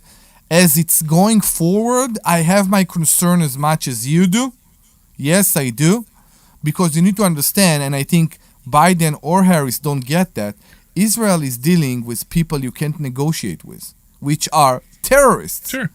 So until that point, the United States of America showed a lot of support to Israel. A lot of support with money, with weapon. It's been going away for months. If it will go away for good, yes, this can be the destruction of Israel. Harris will make that happen. Or any Democrat that is as left-winged as Harris and some of these others. You know when I lost her? I lost her when she did her speech after the death of Floyd. Yeah. I don't remember her speech. I don't know if I want to hear it. People were burning, the stores were burning, and people were on the streets, and honestly burning stores of their next door neighbor. I know. Of their next door neighbor. We're going to burn a store. And she said, we're black people. We're going to burn the store of a black person just because we hate white people. Really? And she said, show patience, understand the pain and all. Listen, I understand the pain and all that, and I still don't see how it's excuse for vandalism, for violence, for all that. Of course. Yeah. But it's great. By the way, we're in riot season right now. You do know that, right? Riot season? Yeah. So riot season is usually about 3 months before the election. Really? Yeah. So I'm expecting a riot. Now there might have against what? Protesting what? No. It'll be a black on white riot. Black and white riot. Yeah, because this is what happens 3 months before the Democrat Party gets all the black people riled up over something that's terrible. But they get them all riled up, and they're like, we're going to, blah, blah, blah, blah, and they start burning houses, blah, blah, blah, and that's how Democrats get elected. Because black people still think that if they follow the Democratic Party, they're going to be taken care of. When the reality is, those are the people holding them down. It was the same. I don't see any difference to the black community between the Democrat Party or the Republican Party. No, that's not true. What do you see? Go to every place that there are a large population of black people. Yeah, and they're all Democrats. Oh, I agree. And they all have Democrat values. I agree. If you take out, and this is where it drives me nuts. If you take out the black and white separation. Yeah. Like, I don't see black people. I don't see white people. I see people. Exactly. Right? And once you start seeing people and forget about the fact that they're black and white, and go, well, I'm going to take this category of people that are darker skinned than the other category, and I'm going to make them hate the other. Why would you do that, especially now in 2024? Stop it already. All right? I don't care who you are. If you're a woman, you're a man, whatever, you have your limitations and you have your what makes you great. And whatever it is that makes you great is what I'm focusing on. And that's what I'm going to talk to you about. I mean, even you, right? Why would anybody want to talk to an immigrant? Why? I don't know. It's a good question. So that is my take on that. If you just stop taking people and saying, well, the black people have been suppressed, once you say that, that's a racist statement. It's true years ago. But if you say it now, all you're doing is telling black people, oh, well, I'm suppressed, so I can't do anything better. I can't make my life better because I've been suppressed by whitey. Well, stop thinking that and just go out there and do things. I want to tell you something. I am a big fan of the Beverly Hills Cop movies.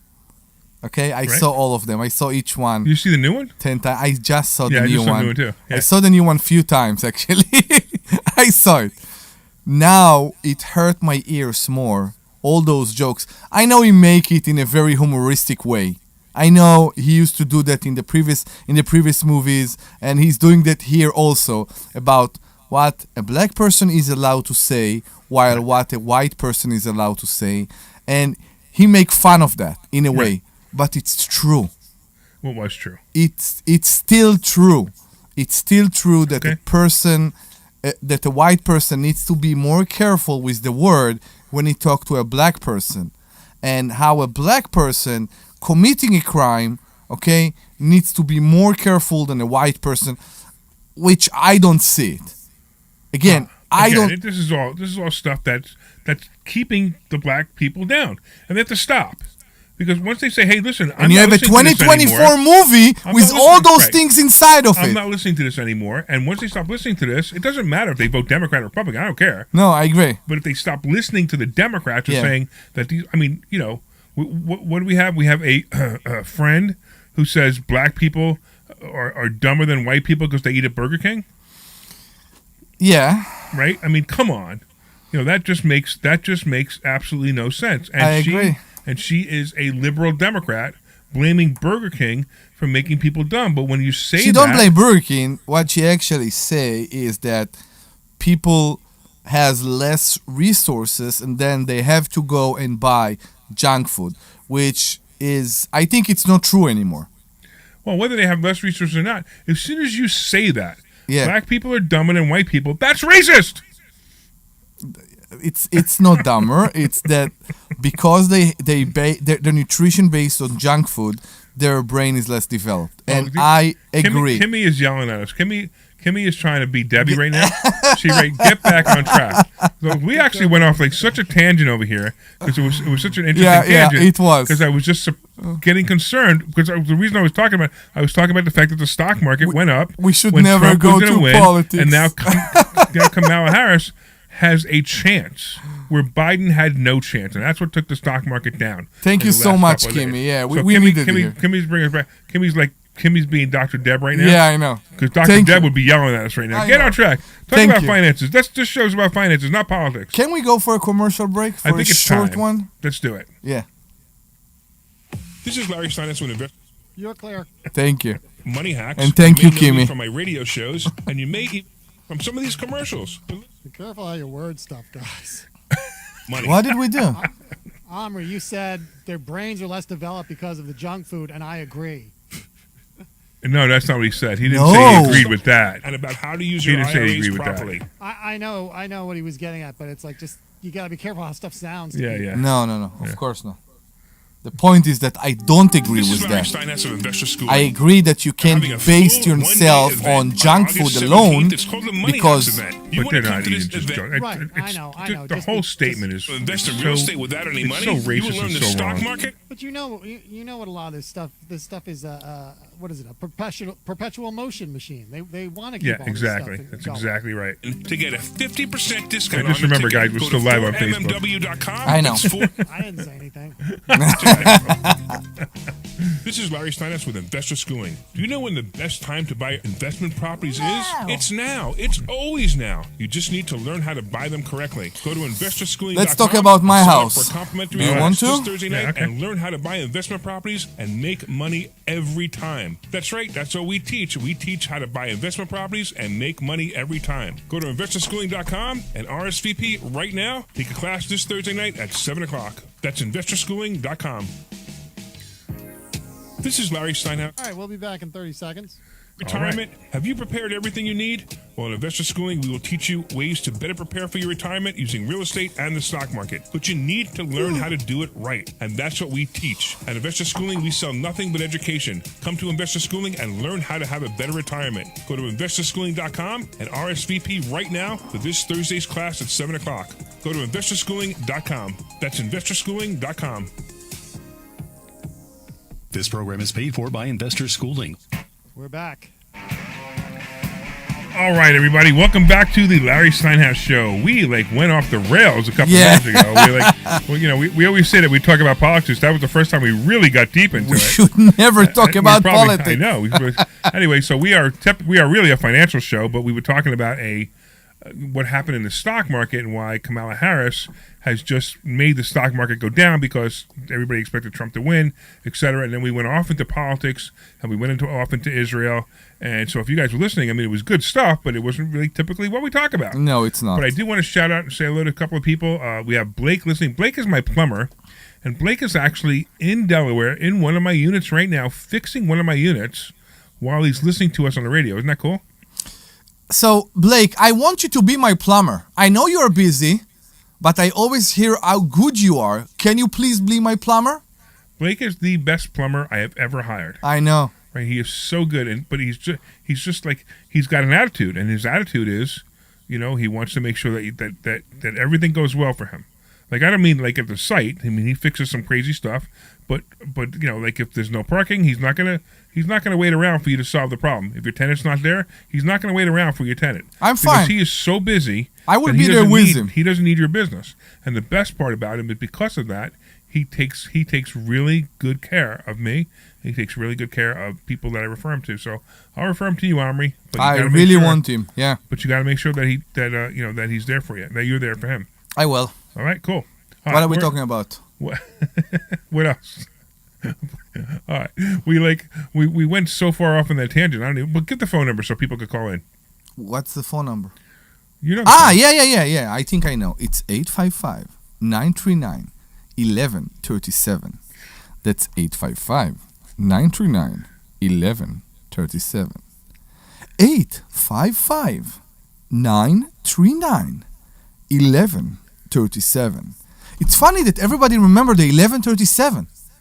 But they don't remember the rest. They don't remember the beginning. So maybe I need to do the all of it like the 11, 8, 5, no, 5. Wait. Do it right. No. Do it right. That's 855-939-1137. Call us, guy. Blake actually wrote on YouTube. He actually wrote, must have parking. Must have parking. Blake, you should call in. Yeah. If you didn't hear the phone, if you're in the car, he's finally done. If you're in the car, you should call in and talk to Omri and let Omri hire you. Please let us know. That'd be fun. And we can even get you more business. We always have parking. We good. All right, but you guys can call in about anything. You can call about finances. You could call about the whole thing we went off on the first half about reverse Israel mortgages, and, Israel, Harris whatever, and why the stock market is going down. All that stuff is fine. We can talk about any of that. But let's talk about your house right now, Omri, the house you just bought. Okay, let's do that. So Omri came to me, a couple of weeks ago, about a month ago. Yeah, over a month. And said, "Hey, I'm thinking about buying this house." And I'm like, "All right, great." And he wanted me to there was a friend of mine who's a real estate agent who had another house in the same development, wanted me to do some research for him. He sold it, right? It's closed, by the way. Okay, close? I think so. I don't know. I know it's still pending. I know, maybe. It doesn't matter. But he asked me to do some research for him. So I make a couple of phone calls. I'm waiting for the phone calls to come back. And the next thing I know, Omri says, I bought that house. I can't believe it. Blake has actually put on... Wait, you ready for this? Blake put on YouTube. I told him to call. And what was his question? I'm done. I'm not sure if it's against immigrants. The question is, Blake, are you joking or are you serious? What's the number? Yeah, I'm not sure. Really? Blake, are you serious? Give it to him one more time. That's 855 939 1137. Give it to him one more time in case he wasn't listening this time. Larry, come on. It doesn't make sense. How people don't get it. Yeah, give it to him one more time, and then Sure. we'll finish the conversation. That's 855-939 1137. You're listening to Omri the Number Morad. Omri the immigrant on the Larry Steinhouse show. All right. Oh, now he says he's driving, so he's not going to call. Okay. Fine. All right. So anyway, you buy this house. I bought this house. And the next thing I know, he wants to do all this crazy renovations to it, like raise the roof and put in 2 more bedrooms in it. So no, I didn't want to raise the roof. Many houses in this neighborhood took the attic that used for storage, and it's very tall attic. It's one of those townhouses, ranchers you call them, I don't know, that have very tall, roofs, and to finish it. Unfortunately, the way this roof built, and this is something that I have no experience with, and I learned a lot in the last month, is built on something called trusses, which are pre-manufactured. Correct. Which is a very problematic to change them. Yep. So I started to work with an engineer, and I started to do many things that make sense in this house for me, because I'm moving from a 2-bedroom, 1-bathroom apartment. Part of this was he wanted to live in it, and he either want to live in it or he wants to renovate it and sell it. So most likely you want to live in it, correct? I am, again, it's all about what I can do. I'm still waiting for the answers. Okay. So if I take it as is and live in a 1-floor house, no, I want to sell it. Okay. I know. And then we'll find you something else. It could be. So what you're doing right now is you're doing something simple. You're stripping all the wallpaper. I am. And you're doing it yourself, which I still don't understand why you're doing it yourself. So when you learn how to do it and you have the time to do it, which is a real estate investor, I have time. Thank you, God, and so thank you. Should take the time and thank to you, Larry houses, Steinhouse. Okay. And I'm just doing that until the painter will be ready for the house. Also, I have 2 renovations, one after another, in Norristown right now. That's actually a better story, believe it or not.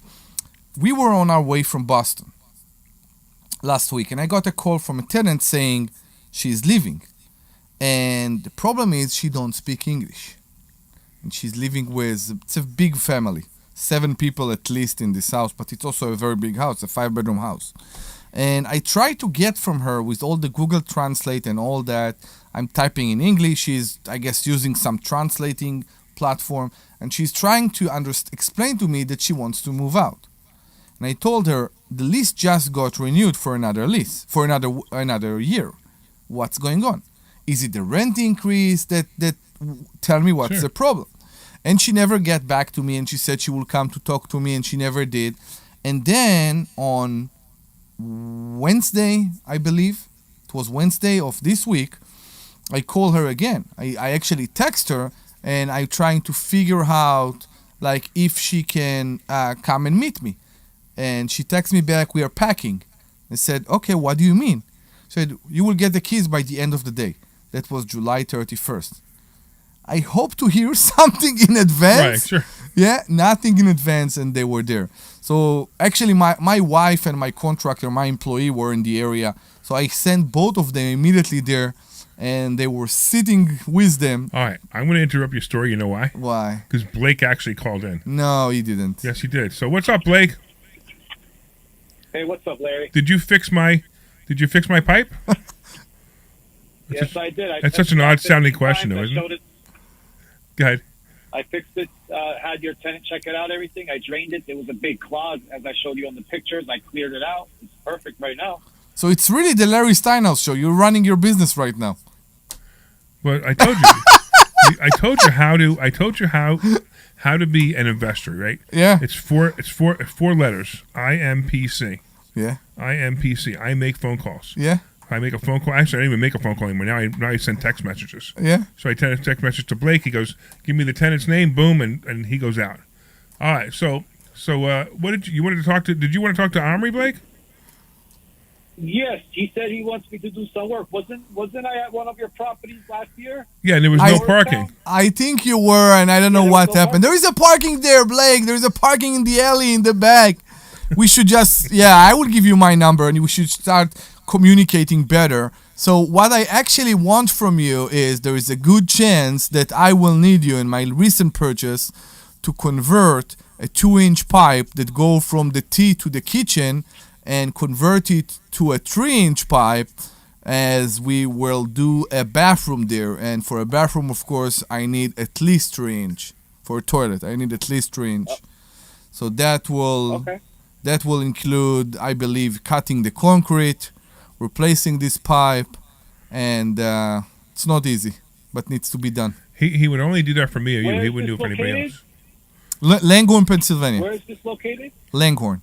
Langhorne? Yeah. 5 minutes from the Yeah, office. then I would need a permit. I would get a permit for that. Amazing, yeah, good. Of course. All right, Blake. I appreciate you, Yeah, man. I would get a permit. I'm so glad. I'm glad that you called in. When are you gonna come back to investor schooling? I replied back to your text message. I know, but I'm just I don't remember. Are you coming to the Money Multiplier? To the Money Hacks. To the Money Hacks event. Are you coming to the Money Are you Hacks? coming to Money Hacks event on August 17th? Yes. All right, make sure you come because now everybody, all our fans now want to hire you. Exactly, and what? What? No, I said I cannot right now. I'm very booked up. I know. See, I told you. So I have he's a very busy guy. I have a solution for you. Because he's good. Kimmy online is asking if you're hiring. So I think maybe Kimmy has someone who wants to work for you. Maybe Kimmy wants to be a plumber. Maybe Kimmy wants to be a plumber. I'd much rather look at that plumber's crack than Blake's plumber's crack. Blake, thank you very much for calling us. No problem. Thank you. No problem, man. Hey, Glenn, did I cross the line there? There is a good chance we're off air anyway. All right, Blake. You're good. Appreciate you, man. And even Nancy hung up. Hey, Glenn, did I cross the line there, Glenn? You're good. I did. Okay. No, have Kimmy a good says her son's looking for a job. All right. Okay, good. Let's go over to we got another Mark who's got something going on in somewhere. What's going on, Mark? Hi, Mark. Hey, how are you? Good, man. Talk to you, Larry. So tell me what's happening. Turn your radio down. Yeah, I was about to tell him that. Getting older, and would like to see them go. And I'm trying to bundle them. One's more attractive than the other. They're both functioning. They're both 100% up. And That's great. One's a bar, and one's an apartment house. 4-unit apartment house. So I don't know. It might be his phone that's echoing, not the. We have a not the huge radio. echo. Maybe it's a speaker. He's driving. Okay. All right, Mark. Mark, You know what you got to do for whatever reason is a major echo. Leave your phone number with Glenn, and we'll give you a call back privately to see if we can help you. Cool. Thanks. All right, you got it. Glenn, grab his phone number. All right. We have Nancy or Nancy hang up? Nancy hung up. Okay, Sorry. Nancy can call us back if she that's wants fine. Yeah, to. that's fine. Yeah, Nancy, if you want to call us back, call us back. To Okay. 855-939-1137. So back to my story. Right, your story. What story? I thought So- we thought we were No. into this story. So on Wednesday, I sent right. my contractor there, and actually my wife was in the area, so she went there, and they saw 10 people cleaning and vacuuming and doing all that. And yes, I didn't get my 60-day notice, but I got a house in, let's say, a decent condition after 2 years with decent amount of things inside. People don't get that when they leave a furniture behind, somebody needs to deal with it.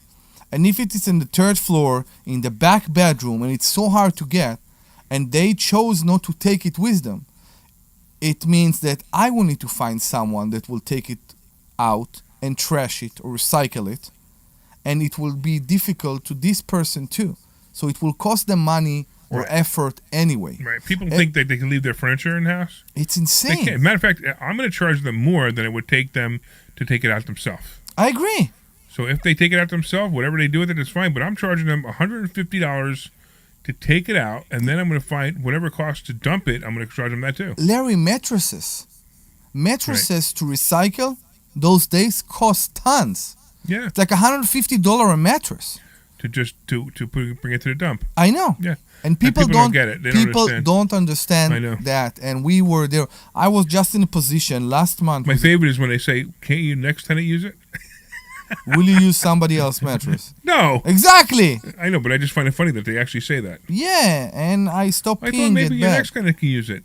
Well, they'll leave a whole bedroom set. I thought maybe your next tenant can use it. I had a I don't think so. I had a tenant who left last month actually, and she left an L-shaped sofa at the back of the house. There was a backyard with a parking next to the trash cans. L-shaped sofa. Now I called the township and I said, "Are you doing collection for big items?" She said, "Yeah, it's this Saturday." And I said, "Okay, great." Apparently the tenant called the township, Right. and the township told her to leave it behind. And the township, at some point, they didn't pick it up. I called the township and they said, "Send me a picture." I sent them a picture. He said, "We are not collecting something like that." Right. It's a small dresser or something. Yeah, sure, but not something like that. Right. And I called the tenant, and the tenant was very mad. "I have never been in a situation that I need to take my trash with me." And I tried to explain to them politely, with patience, this is not trash. That's right. This is a huge furniture. Who will And take... they do have to take their trash with them, by the way. I agree, but if a tenant will leave me a full trash can, I'm You're not gonna fine care. with that. Right, right. Exactly. I will live with that. Right. But not a pile of trash in the backyard. Yeah, no, sure. I can't do that. All right. Anybody else? We got just a few more minutes. If anybody wants to call us in, call in about anything else they got going on. What's Kimmy saying? She's got something going on. She seems Oh, like she's having got- a very cool stuff. I know. So Kimmy is one of our students, and since she's become a student, which is about a year ago, I think. Right? Yeah. She has she's bought 2 lots that she's building on. She's also working on a storage complex right now. So Kimmy's actually a pretty active student, and it's actually great. And she never did amazing. this before. We taught her how to do it. That's what we do at Investor Schooling. So if you guys want to come into Investor Schooling and learn this stuff, we will teach you. Kimmy was an agent, or she is an agent. She's still a real estate agent. Yes. It amazes me all the time because we felt that at lunch on Thursday. Yes. Agents are learning so much more than what they believe they're expert at. They No, come. so I think what you're trying to say, because you kind of Yeah. I know what you're saying, but I'm not sure if anybody understood it. The problem with real estate agents is they learn how to be a real estate agent, which is completely the opposite of how to be a real estate investor. According to obligations and rules. And they don't understand. No, it's not even rules. It's just they don't even realize that you could buy a property with absolutely no money. Like, how do you do that? How does it work? How can you do that? It's impossible. It's impossible because the bank wants 20% down. I'm like, I don't deal with banks. Well, what do you mean? How do you not deal with banks? How do you get the money? And then we have to teach them that we use private investors, and they don't understand that. They're like, well, who would lend you money? It goes. The questions just keep going, and it's funny because when we have a real estate investor come in, I always say the same thing. It takes me longer for me to teach a real estate investor how to invest in real estate than the average person on the street, because the average person on the street hasn't been, destroyed. You need to reverse their understanding. Right, by the understanding that they have. Mm-hmm. So, and it's funny. We had one guy. His name was Mitch, and Mitch came in. He was a real estate agent, and every single mastermind we had, he would argue. You can't do that. You can't do that. You can't do that. You can't do that. You can't do that. You can't do that. I remember, yeah. Every time, and every time he opened his mouth, he would say something that was completely opposite of what we teach. And then one day he's like, "I'm going to shut up and start listening now." I know. And sure enough, it was about 3 months after he shut up and started listening that he actually bought a bowling alley, bought the building, bought the bowling alley, bought the business with how much money out of his pocket? Zero. And he's like, wow, this really does work. And then we had another student who was skeptical and bought a restaurant with a bar and a business. And not only did they buy it with no money, they actually got money back at closing. And they got another one right now. Right, and they got 2 now. Right, they have 2 bars. Right, they have 2 bars and 2 restaurants. Right, exactly. Matter of fact, they're having trouble finding people to work there, which is kind of unusual. It's not unusual. We are having this situation for a long time right now, and I blame your president on that. By that, yeah. That's so you want to be a citizen here, right? Maybe one day. What do you mean, maybe one day? I hope so. Okay, I mean, but do you want to be or not? I want to be able to be here legally with no worries. Right, I got you. Okay. The citizen is, So a citizen is after the green card. Yeah. You want the green card. Yeah. So you're looking focus on the green card, and then you'll focus from the green card to being a citizen. I got you. Exactly. Okay. Yeah. Okay, because I was going to say, if you stop using words like you, your country, and start saying my country, the only reason I say it that way is your mindset might change and might make it better for you. That's all. But I understand what you're trying to. I understand why you're saying that now. Bad things happened to me and to my family in the last couple of years, and many of those things are because of the environment of Israel, the safety in Israel, and all those things that we still dealing with every day. Every time I talk to my father in Israel, which is basically every day, and he say, "This is our country. We need to live with it. We need to accept that this is our country." It always burn the fuse in my mind that with everything my father went through, my family went through, they still can't get away. They believe in their country. Yeah, I know. It's crazy. So I admire that actually. Me too. Right. And I realize you came here and good things. I happened. admire that, but I still, and that's my parents. I want the best for them, and I don't think that they get the best right now there. I understand. Yeah. Right, and you want to have the best for your children, so you brought them here. Of course. Which is fabulous, and I agree with you, and I do see their point. My point? No, their point. My parents' point. Yeah, absolutely. Yeah. It's their country. It's like somebody said to me, you got to leave your country because there's too many Democrats. I'd move to Florida, and I'd go back to America. Exactly. You can look at it like that. Yeah, sure. I mean, during this scamdemic, I was ready to move to Florida because in Florida it was the United States of America. Here it was, communist Russia. You would never move to Florida. Why not? Because I know you. You have too much fun dealing and educating and proving to people how the situation here was wrong. To people that don't know, Larry is part of the people from the beginning that, unlike others that just put the mask, he investigated if the mask worked or not. And it didn't. But the thing is... And I got shut. My YouTube channel got shut down because I proved that masks didn't work. Yeah, I know. So it was kind of a long involved thing, and and I don't know. Whatever. But that's a lot part of who you are. Yeah, I don't just take things for granted. I got and research them. I know. So that's like when I do properties and invest in properties, I have done that type of investment so I can teach it to you. Yeah. Or I will refer you to other people like Deb does tax liens and tax deeds. I don't. Yeah. All right. Anyway, so what do you think? Was it a good show? It was a good show. I enjoyed it. I'm glad you enjoyed it. With the politics side. Exactly. Yeah. All right. So I want to thank everybody for listening. I totally appreciate it. I appreciate all the callers. I want to thank you, Blake, for calling in. I want to thank you for taking care of my plumbing issue today. I also want to thank Mark and everybody else who called. I don't remember everybody's name. I apologize. But the list is so long today that I couldn't remember.